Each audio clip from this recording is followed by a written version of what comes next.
Sometimes kita merasa burnout, merasa otaknya full, merasa kayak overwhelmed, cepat tersinggung karena aktivitas yang membuat kita lelah, belum lagi stress out atas deadline-deadline yang ada mungkin. Bener-bener deh ya. Jadi gimana sih cara mengatasi rasa lelah dalam kehidupan sehari-hari? Teman-teman, hari ini saya akan mencoba memberikan sharing sedikit gimana sih cara saya mengatasi supaya kita nggak gampang letih dan burnout. Langsung saja ya teman-teman.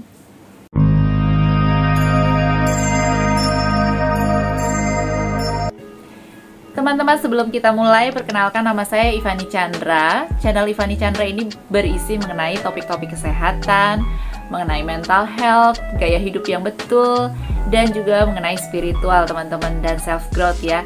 Jadi saya berharap channel ini dapat membantu kita semua saling sharing agar kehidupan kita day by day akan bertambah jauh lebih baik dan lebih positif. Hari ini kita akan men-sharingkan tentang gimana sih cara agar kita hidupnya itu nggak cepat letih, selalu positif. Apalagi di kota besar di mana kita menerima informasi yang sangat banyak dari media sosial dan juga kehidupan yang sangat sibuk kadang-kadang membuat kita menjadi stress out, burnout, dan juga overwhelmed gitu ya, cepat sedih, cepat tersinggung. Nah, bagaimana salah satu beberapa tipsnya? Ayo kita langsung sharingkan.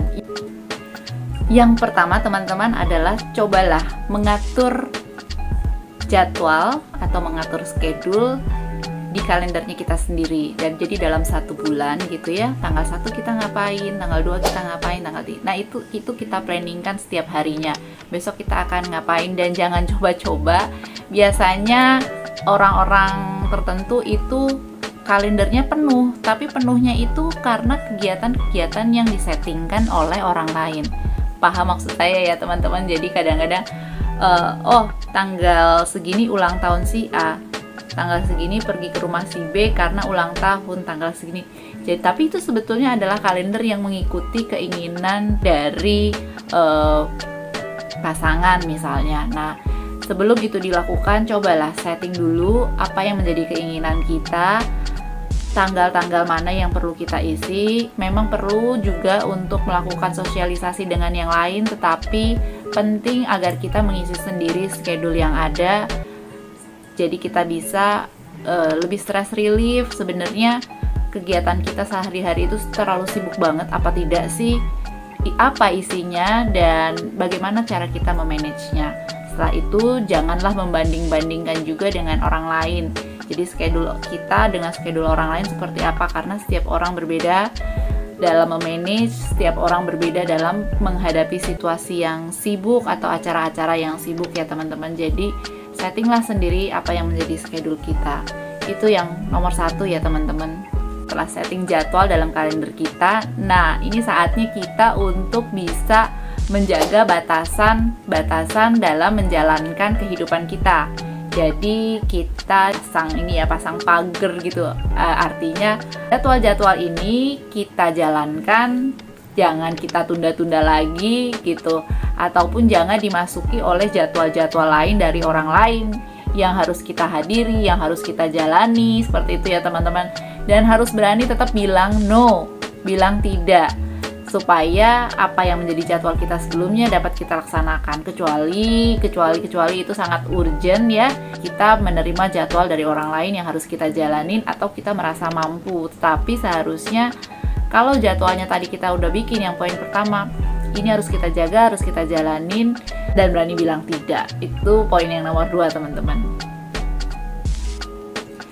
Jangan lupa untuk memasukkan schedule untuk merawat diri atau self maintenance, self care, self healing gitu ya teman-teman ya. Jadi itu poin yang nomor 3, bahwa jangan sampai di jadwal kita yang tadi sudah kita susun itu tidak ada untuk me time-nya sama sekali. Me time itu tetap paling penting. Kalau sekarang kita mengenal istilah healing ya, me time itu salah satu healing yang dapat kita lakukan yang bertujuan untuk stress relief ya. Jadi gimana caranya supaya bisa tidak burn out kalau misalnya di jadwal itu kita lupa sama diri kita sendiri. Misalnya nih jadwal untuk melakukan meditasi, jadwal untuk melakukan olahraga, dimana ketika kita olahraga kita merasa mindfulness banget gitu ya, apalagi ketika kita berenang, nyelam di dalam air itu kan kayaknya sendiri, lalu kita kayaknya bisa berpikir lebih jernih setelah itu. Olahraga termasuk dari aktivitas me time yang perlu kita jadwalkan. Jadi yang nomor 3 tadi ya teman-teman, jangan sampai lupa untuk memasukkan jadwal self-care bagi diri sendiri. Teman-teman, yang nomor 4 adalah coba terapi pranic healing. Teman-teman, di dalam pranic healing diajarkan ya, mungkin nanti akan bisa melihat video saya bahwa penyembuhan pranic healing adalah penyembuhan kita yang disembuhkan adalah tubuh aura kita ya, tubuh energi kita. Nah, ketika kita merasa sangat stres, sangat burnout, overwhelming, itu ketika bener-bener kan kita sendiri yang bisa merasa, ketika kita merasa ini udah nggak bisa lagi nih, ini harus saya minta tolong nih.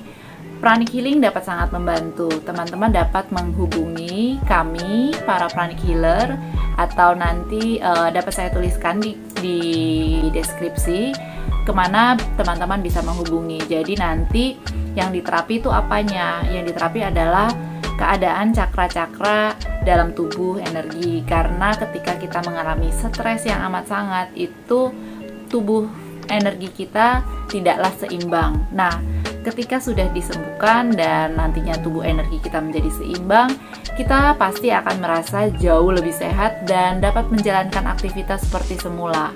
Teman-teman, seperti itu. Demikian tadi 4 tips dimana kita bisa coba untuk menghadapi hidup yang lagi overwhelming, lagi stres, lagi full banget gitu ya. Semoga dapat membantu teman-teman sekalian. Demikian video saya hari ini. Semoga video ini berguna dan I love you all. Thank you very much for watching. Atma